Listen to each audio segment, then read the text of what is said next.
Well, hello everyone. This is Dr. Eileen, and this is Medicine Walk. And for those of you who are listening in on Blog Talk Radio, this is Healing House Radio.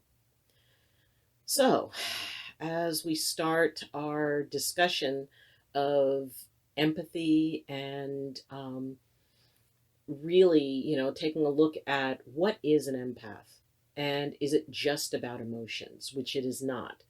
And as we go into our discussions, hello, Luna. I don't know what it is, but she always seems to, she was in the other room just napping. And as soon as she heard me talking, I think as soon as she hears my intro, suddenly she decides she needs to be involved in this. So anyway, because of what recently has happened in my life and the loss that I've recently experienced, and I want to thank those of you who have reached out to me and, expressed condolences. Thank you so much. That means just the world to me. The idea that grief is one of the most difficult things for an empath to be able to find balance with, especially if it's a grief that is close to that person, because the thing is that that's a time when, what you're feeling, what other people are feeling, where normally you might be able to separate those a little bit more easily, they become like this. And it's very, very, very hard to use your tools when you have a sudden and intense grief experience. And I mean, that could be the loss of someone. It could be the loss of a job. It could be a change in a relationship. It could be, having to move. I mean, and yes, grief is grief. And I want it clear that what is grief worthy to one is not necessarily grief worthy to another, or they don't identify it. I've known people who, when their favorite football team loses, they go into actual grief. And it's important not to consider anybody else's grief as silly or frivolous, because the grief is real to them. And as an empath, picking up on the emotions and the frequency of the emotions, it will identify exactly as that, grief. And even if consciously, in your mind, you're saying, well, that's nothing to get that upset about, or, they're really putting way too much into that.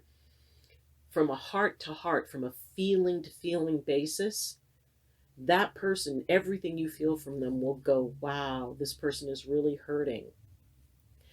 So, how does an empath take care of themselves? Sorry. Turn down the sound. When somebody who's empathic is grieving, first thing is, I'm sorry. I mean, honestly. And it's important to have people be able to identify that for you.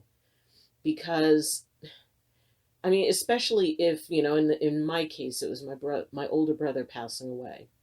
And we've lost, out of the six of us growing up, my parents, and I had an older brother, an older sister, and I have a younger brother. So there were six of us. And now out of those six, only two of us are left.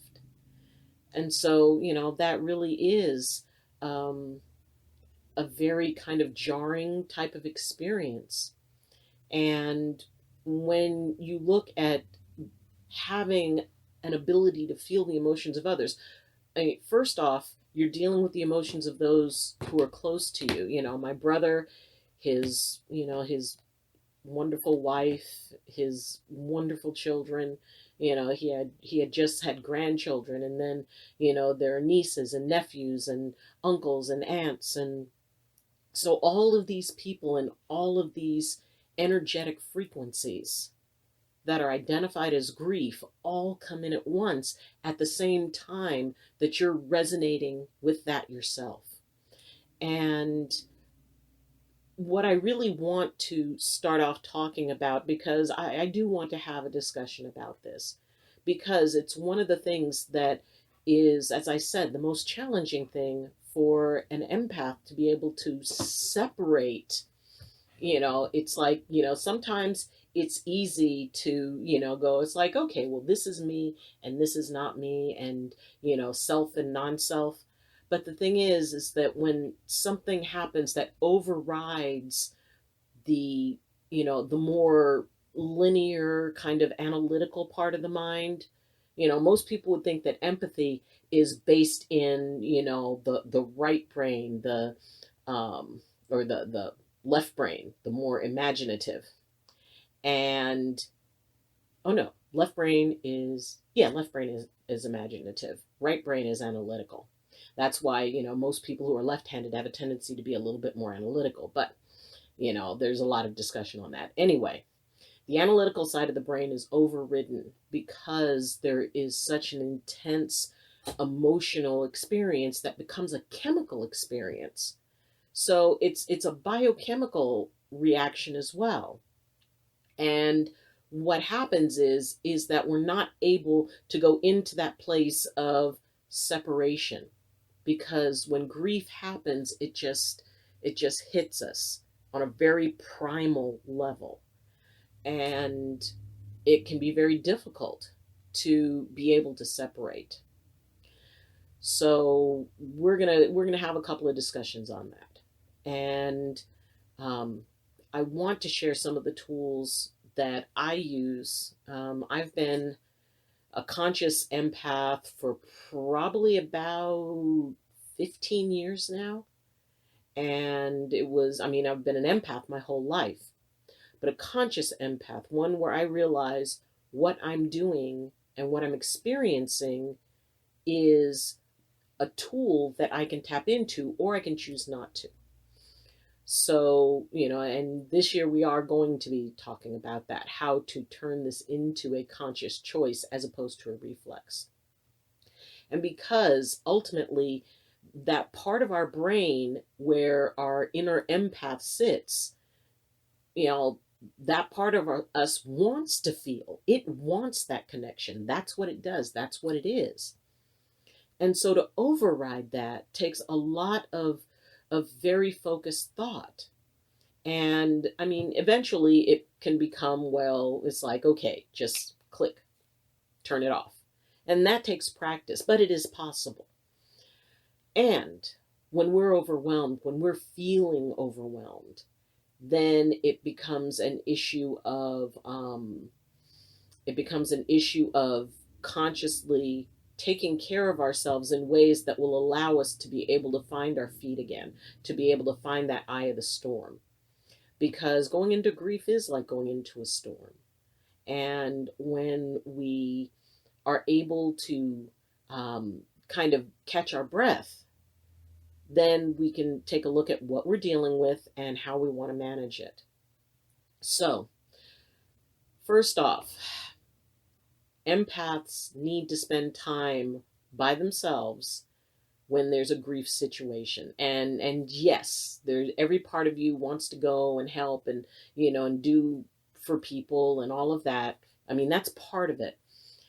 And the other part is that often when people are in grief, people want them not to isolate. It's like, no, you shouldn't isolate. You should be around other people. And for most people, that can probably be a very good thing. And it's important to have a support system. It's important, especially when somebody's going through a lot, to make sure that they're okay. It's just that with an empath, because of the fact that you're just surrounded with this level of emotion, and it's not just from other people who are grieving the loss. It's people who care about you, who are feeling bad for you. And in your grief, they may be reliving some of their own grief. So the idea that it's just this kind of self-perpetuating intensity that just keeps getting bigger and bigger and bigger, because what people are bringing into it isn't just that concern for you, even though they're very concerned about you. It's also that piece of you know that they're sort of needing some comfort because they're kind of reliving parts of it, or their conditioning is, no, you have to, be around people. And, it's like, they want you to eat, and they want, it's like, okay, you need to do this, you need to do that, as opposed to just letting you decide, okay, this is what I need. And right now I need to be alone. So I took a few days and I posted, um, on I learned a new thing with my phone, that I could put an auto reply for messages. And so I set an auto reply for messages saying that, thank you so much for checking on me. I really appreciate it. I'm resting and I will get back to you when I can. But thank you so much. And just by doing that, I allowed myself to have space that, wasn't being, you know, I won't say interrupted, because it is very well meaning and these are very loving people. And their fear that, being alone equals, downward spiral, which it really doesn't. It can, but often, especially as I said, people who are empathic, we need that alone time. We need space. We need to not be in other people's energetic fields and to just be in our own. Because when an empath is alone, that's when they know that what's coming in is theirs, that they're not picking up. I mean, yes, it's possible to pick up stuff over distance, but that is much easier to identify, as opposed to being in a room where all of this emotion is coming up, and it's very hard to separate your own from what other people are feeling and what's being magnified and reflected back through other people reliving their own experiences. So first and foremost, find time to be alone. Find time to, just be able to quietly reflect on what has happened. Because a lot of times, as things are rushing around and things are being done and arrangements are being made, and, you're talking to people and you're contacting people, and, there's always people you have to call and tell them. And then, you do that over and over and over again. And that can be very difficult. And so the idea that we can find those places where it is just us, where, if you have plants around or if you have pets, just be with them. Those are sources that give nothing but comfort and support. There is no story, attached to, my loss does not remind Luna of anything. She just experiences it through me, and she experiences it as something that I'm experiencing, but she's not. But yet she can be there to comfort me. And my dog Sam, he knows that something is off, so he gets up on the bed, when I sleep, and he'll usually, he'll sleep at the end of the bed, but he'll get up and he'll get right up against me and he'll sleep there. Or if I'm working on something, he may come over and just kind of lay down near me. So animals, pets can be really a wonderful thing to help balance out the emotion, because theirs is just, I'm here for you. I don't understand, but I love you. And, that's a very sweet thing. You can sit just in silence with one of your animals, where another human being might find it very difficult to just sit and be quiet. If I'm just sitting and not wanting to say anything, and it's like, well, I'll just sit here, often it's very hard for people to sit and not interact or not say anything, or, well, would you like me to get you something? So make sure that you're able to spend time. And what you can do is you can find somebody who can kind of be your go-between, maybe, and they can kind of field things for you depending on how close the loss is, or how much time you need to kind of deal with it.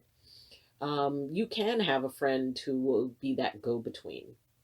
And I mean, it's very, as I said, it's very sweet how people want to be there for others, but the needs of an empath are different. The way that we work through grief is different.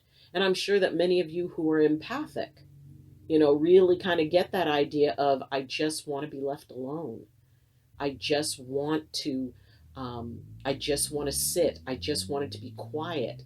Sometimes empaths can, be very solitary individuals, or they may just have like a few friends, and either they have hobbies that they can do by themselves, or because I mean, we're very social, we know how to be very social, we know how to have fun in crowds, and yet there are those times that we really appreciate our solitude and being alone.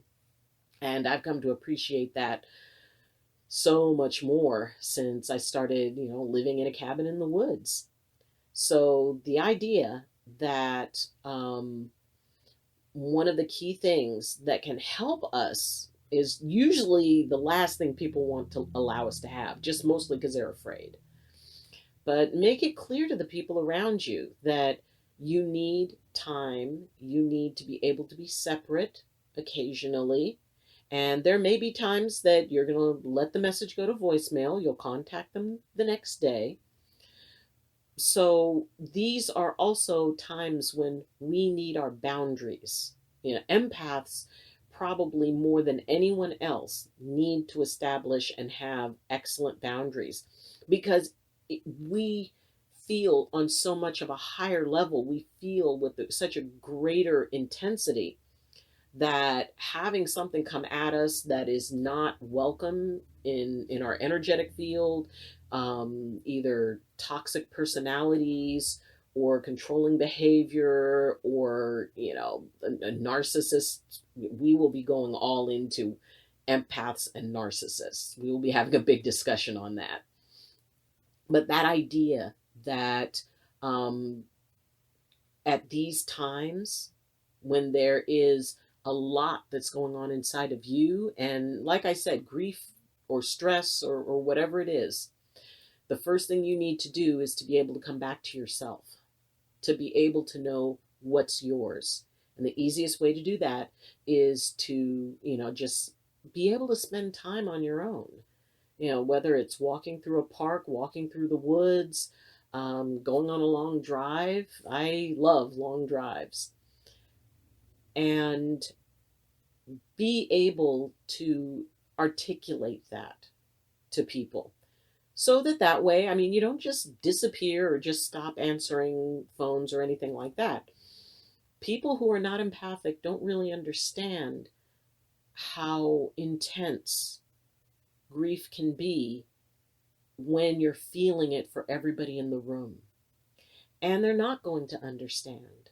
That's part of the reason that I want to do this, is so that, in part, it's for helping empaths be able to understand what it is that they are, and that it's far more than just emotions. We're talking resonating with the frequency potentially of anything. It's just that emotions are among the easiest things to create resonance with. So usually empathy is related to emotion, but it goes so much farther beyond that. And I want empaths to really feel a full understanding, not just that they're victims of emotions or experiences or whatever, but they can actually be able to utilize this tool to be able to expand their psychic experience, their spiritual experiences, their healing experiences, everything. Because, the idea is that when you can match the frequency of anything, it just opens so much up. It can literally open up an entire world for you. And that's what I want for empaths to understand.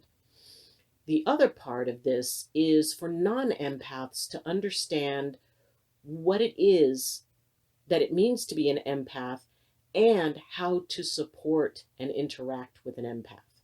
How are we able to manage it in a good way that we're able to, you know, connect. I mean, an empath and non empath can connect very well as long as they understand how to deal with one another. People who are not that empathic are not going to really understand, and we can explain it to them. We can let them know, I just need some time to myself. I am not in any danger. I just need some solitary time. You can leave me a message and I will respond to the message. You know, it's not about ghosting or wandering off.